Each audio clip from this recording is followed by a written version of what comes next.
Ada dua selat di dunia ini. Keduanya seolah memegang nasib peradaban di tangan mereka. Kalau kita lihat di peta ya, hanya titik sempit. Tapi di dalamnya bekerja dua logika kekuasaan yang sama sekali berbeda.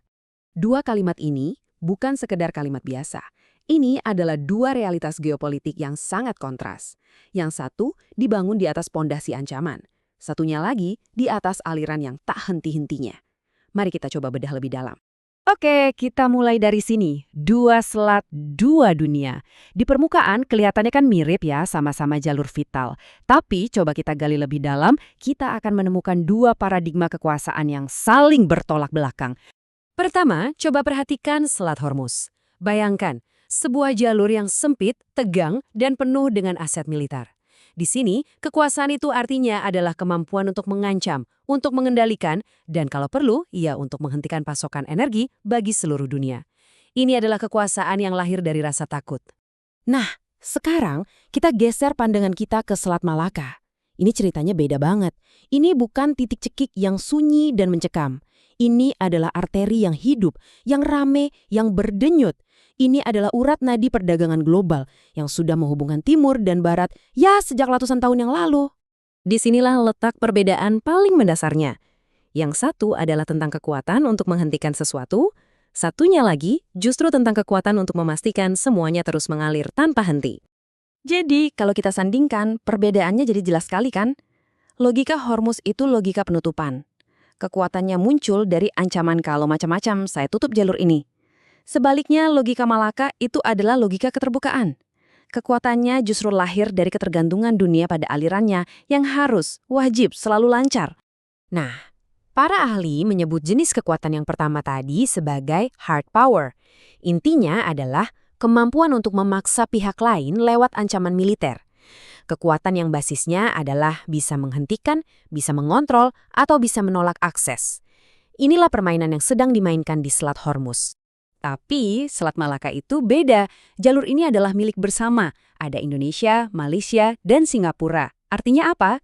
Artinya logika kekuatan tunggal itu nggak berlaku di sini. Jadi kalau Indonesia mau coba-coba pakai strategi ala Hormuz, wah itu bukan cuma nggak mungkin, tapi juga sebuah kekeliruan strategis. Justru karena kekuatan keras bukanlah pilihan, disinilah kekuatan sejati Indonesia mulai terlihat. Sebuah jenis kuasa yang, jujur saja, jauh lebih kompleks, lebih canggih, dan lebih menjanjikan. Jadi pertanyaannya sekarang menjadi sangat jelas kan? Di mana letak kuasa sejati Indonesia? Kalau bukan dengan mengancam, lalu dengan cara apa Indonesia bisa menjadi pemain utama di panggung dunia melalui Selat Malaka? Jawabannya ada pada 4 pilar ini. Pertama, jelas, kuasa geografis kita sebagai penjaga gerbang alami.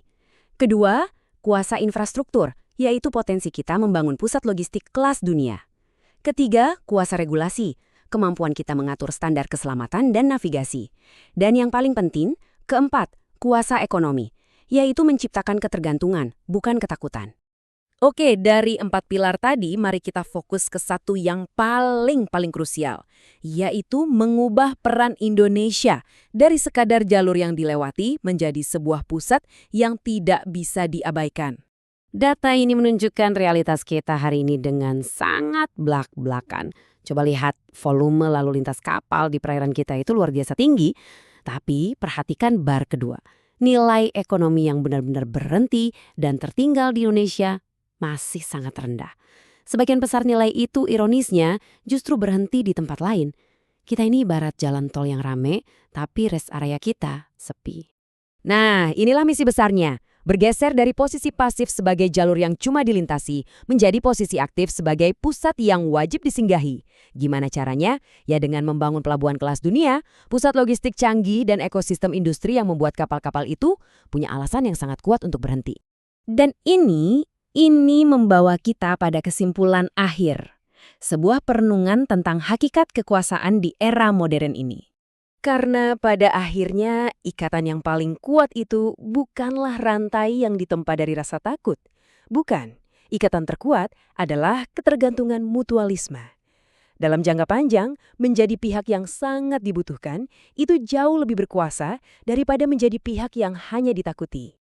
Jadi, Percakapan ini bukan lagi tentang siapa yang paling kuat, tapi tentang siapa yang paling dibutuhkan.